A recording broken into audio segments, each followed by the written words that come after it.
Anymore. Tickety-Boo News.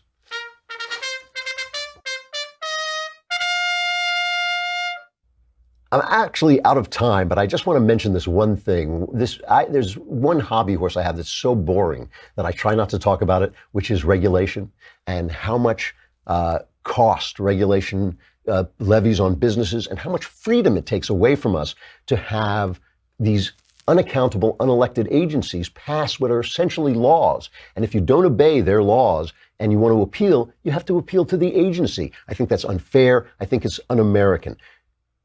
Obama loved those regulations. He ran the country with regulations. He forced people to do and think and say what he wanted using regulations. Trump, the evil authoritarian Trump, who's secretly Hitler, the guy's literally Hitler, doesn't want to run your life. He's been cutting back on the regulation. There was another difference. He forgot about, not only did Trump ghostwrite his book, but he also didn't kill any Jews. That was another thing. He actually moved the embassy to Jerusalem. That's just a little difference, you know. Oh, he didn't kill anybody. That's another difference. That's just popping into my head now. But aside from not being evil, not killing people and loving the Jews, he's Hitler.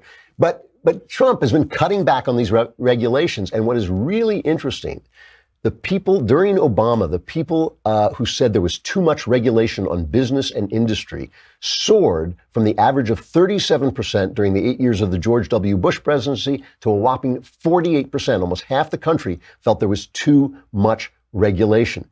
But now, after just 21 months of the Trump presidency, it is back down to 39%.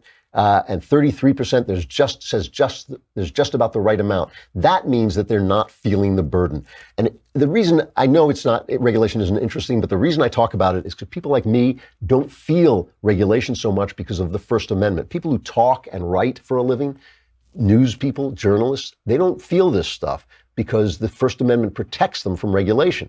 But if you're a farmer, if you're a rancher, if you run a store, if you just want to braid people's hair, the government comes after you. Oh, you need a license to braid people's hair. Yeah, you need a bulletproof vest too. You know, what kind of stupid thing? You don't need a license for that stuff.